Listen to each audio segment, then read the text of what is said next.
Good morning, class 6. Now, this is a civics and chapter number 4 key features of a democratic government. क्या क्या main features होते हैं किसी भी democratic government के, ठीक है ना। अब हम यहाँ पे पढ़ने वाले हैं, देखिए।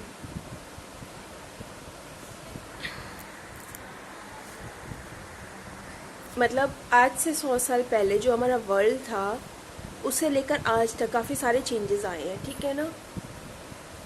काफ़ी सारे चेंजेस आए और इसके अलावा कुछ हमारी polity, administration, technology, trade and commerce, colonial, इन सब में भी हमारे काफ़ी सारे चेंजेस आए हैं। बहुत सारी चीज़ों को रिप्लेस किया गया है मॉडर्न आउटलुक के अकॉर्डिंग, ठीक है ना। मतलब जैसे जैसे हम मॉडर्न होते गए वैसे वैसे हम अपनी चीज़ों में बदलाव करते गए। और जो एंड में आता है वो हमारा political dominance by the European countries and the subsequent economic exploitation of the colonies. देखिए हमारा मतलब एक तरह से पॉलिटिकल डोमिनेंस हुआ था, मतलब यूरोपियन कंट्रीज़ ने हमारे ऊपर आके मतलब शासन करा था। उससे हमारी जो इकोनॉमिक थी वो भी एक्सप्लोटेशन हुई थी, कॉलोनीज में एक्सप्लोटेशन हुआ था, मतलब सबका शोषण किया गया, ठीक है ना। अब उसके बाद जो इंडिपेंडेंट नेशन, उसके बाद मतलब और भी कंट्रीज़ में यूरोपियन कंट्रीज़ ने क्या किया था, और भी कंट्रीज़ में अपना प्रशासन जमाने की कोशिश की थी। लेकिन जैसे जैसे ये लोग इमर्ज होते गए, निकलते गए उस चीज़ से, पहले बंदी थे फिर बंदी से आज़ाद हो गए, ठीक है ना। तो इंडिपेंडेंट नेशंस जब आए तो पूरे संसार में वो धीरे धीरे इमर्ज हो रहे थे, ठीक है ना। उसके अलावा जो हमारे इंडिपेंडेंट नेशंस हैं, ये जो कंट्रीज़ हैं वो अडॉप्ट, मतलब इन कंट्रीज़ ने एक से या दूसरी फॉर्म ऑफ गवर्नमेंट जो थी, ठीक है ना, उन्होंने क्या किया, वहाँ से बहुत सारी चीज़ें अडॉप्ट की, ठीक है ना। जैसे कुछ लोगों ने मोनार्ची सिस्टम को अडॉप्ट करा, कुछ लोगों ने डिक्टेटरशिप को अडॉप्ट किया, कुछ लोग कॉमिस्ट थे तो उन्होंने डेमोक्रेटिक सेटअप को अडॉप्ट किया। मतलब अपनी अपनी कंट्री की सहूलियत के अकॉर्डिंग इन लोगों ने वो सिस्टम अडॉप्ट किए, जिससे कि इन्हें लगता था कि इनकी जो कंट्री है वो अच्छे से आगे प्रोसीड कर सकती है। उसके बाद जैसे आज हम देख सकते हैं कि जो डेमोक्रेटिक गवर्नमेंट होती है वो काफ़ी ज़्यादा पॉपुलर होती है, उसका बहुत ज़्यादा विस्तार होता है, ये सबसे ज़्यादा लोगों के द्वारा एक्सेप्ट की जाती है, ये ऐसी सरकार होती है। जो डेमोक्रेसी होती है वो हमारा एक सिस्टम होता है गवर्नेंस का, ठीक है ना। मतलब 600 डेफिनेशन, मतलब 600 से ज़्यादा डेफिनेशन हमारी डेमोक्रेसी के अंदर बनी हुई हैं, ठीक है ना, जो कि स्कॉलर और पॉलिटिकल थिंकर्स ने डेमोक्रेसी के ऊपर ये डिफाइन दी हुई है। अब हम जो पढ़ने वाले हैं वो हम डेमोक्रेटिक सेटअप पढ़ने वाले हैं कि गवर्नमेंट का डेमोक्रेटिक सेटअप कैसा होता है। अब what is a democratic government. Democratic government होती क्या है। देखो अब्राहम लिंकन थे जो कि सबसे बड़े एडवोकेट थे एक डेमोक्रेसी को लेकर, मतलब वो डेमोक्रेसी को उन्होंने सबसे अच्छे डिफाइन किया था, सबसे अच्छे से डिफाइन किया था। जो डेमोक्रेटिक गवर्नमेंट होती है वो एक ऐसी सरकार होती है जो कि लोगों के द्वारा बनाई जाती है, मतलब of the people, by the people, for the people, ठीक है ना। ये सबसे बेस्ट डेफिनेशन है डेमोक्रेटिक गवर्नमेंट की। उसके अलावा जो डेमोक्रेसी का मतलब होता है वो पावर ऑफ पीपल होती है, उसे काउंट किया जाता है, ठीक है ना।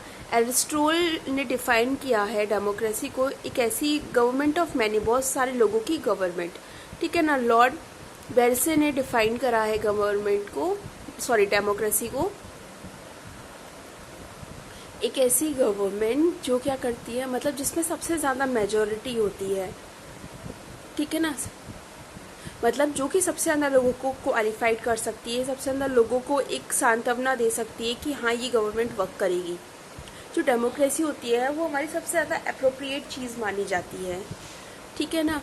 मतलब एक तरीका है लाइफ को जीने का, वो सबसे ज़्यादा अप्रोप्रिएट माना जाता है कि अगर कोई डेमोक्रेटिक कंट्री है तो वो बहुत ज़्यादा सही चलेगी, ठीक है ना।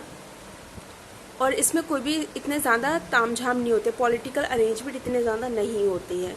ये मोस्टली जो बेस्ड होती है वो होती है हमारे प्रिंसिपल्स पे, ठीक है ना। जैसे इक्वल फ्रीडम, इक्वल राइट्स, जितने भी मेंबर्स होते हैं ये, ठीक है ना, उन सब के लिए इक्वल चीज़ें लेकर आती है, जैसे race, religion, occupation, economic status, ये सबका सेम, मतलब भी कोशिश करते हैं कि सबका सेम रहे, ठीक है ना, मतलब किसी को भी लेकर भेदभाव ना करना, ठीक है ना। फिर चाहे वो किसी के बेसिस पर भी हो, चाहे वो रेस हो, रिलीजन हो, सेक्स हो, ऑक्यूपेशन हो, इकोनॉमिक स्टेटस हो, ठीक है ना। इसके अलावा जो इक्वल फ्रीडम है, इक्वल राइट्स है, ये हमारे कीवर्ड्स हैं डेमोक्रेसी गवर्नमेंट के, ये कीवर्ड्स होते हैं, इनके बिना तो डेमोक्रेसी चल ही नहीं सकती।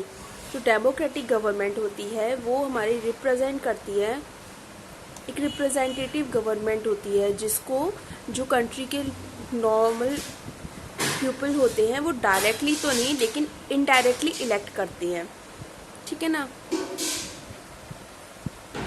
मतलब उनको इलेक्ट किया जाता है वोटों के द्वारा। उसके बाद जिसकी भी मेजॉरिटी, मतलब जिस सरकार, जो लोगों की मेजॉरिटी बनती है, legislative form of majority government बनती है, जिनकी सबसे ज़्यादा लोग वोट में जीत जाते हैं, फिर वही गवर्नमेंट क्या करती है, सरकार बनाती है, ठीक है।